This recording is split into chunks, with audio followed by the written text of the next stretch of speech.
आज हम एक महत्वपूर्ण प्रश्न हल करने जा रहे हैं।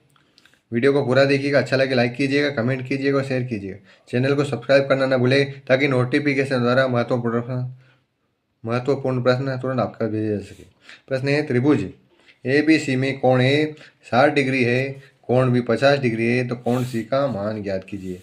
हम लिख लेते हैं, दिया है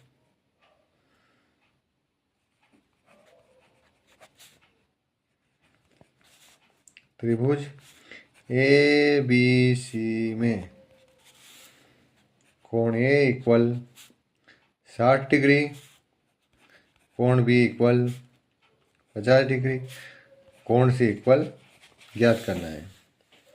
हम जानते हैं कि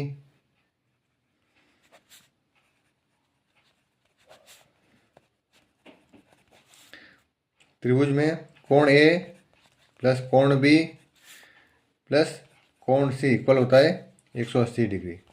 त्रिभुज के तीनों अंतः कोणों का योग 180 डिग्री होता है। त्रिभुज तीन कोण होते हैं, एक कोण ए, कोण बी, कोण सी। तो त्रिभुज के तीनों अंतः कोणों का योग 180 डिग्री होता है। तो हमने लिख दिया, कोण ए की जगह हम कोण ए का मान रख देंगे 60 डिग्री, कोण बी की जगह कोण 50 डिग्री लिख दिया हमने, कोण सी को हम ऐसा कैसा लिखेंगे और 180 डिग्री को हम ऐसा कैसा लिख दिए। अब 60 और 50 को जोड़ते हैं तो 60 और 50 होते हैं 110, प्लस कोण सी ऐसा कैसा लिख दिया और 180 को हमने ऐसा कैसा निकाल दिया। आगे हम कोण सी ज्ञात करना है, कोण सी को यहीं रहने देंगे, 180 को भी हम यहीं रहने देंगे, और जो 110 दिया हुआ है इसे पक्षांतर कर उस साइड लाएंगे तो प्लस का है तो माइनस का हो जाएगा। कोण सी इक्वल 180 में से 110 माइनस करेंगे तो हमारे पास आ जाएंगे 70। इस प्रकार कोण सी का जो मान है हमारे पास 70 डिग्री प्राप्त हुआ है। इस प्रकार त्रिभुज के अगर तीन कोण हो, अगर कोई भी दो कोण दिए हों, तो इस सूत्र के द्वारा हम आसानी से त्रिभुज का तीसरा कोण ज्ञात कर सकते हैं। हमारे पास कोण ए 60 डिग्री दिया हुआ था, कोण भी 50 डिग्री दिया हुआ था, कोण सी दिया हुआ नहीं था।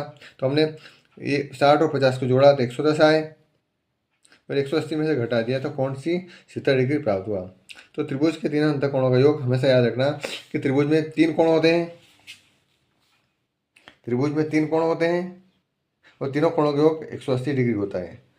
त्रिभुज में तीन कोण होते हैं, तीन भुजाएं होती हैं और त्रिभुज में तीन शीर्ष होते हैं। ये त्रिभुज के लिए महत्वपूर्ण बातें हैं, विशेष ध्यान रखना।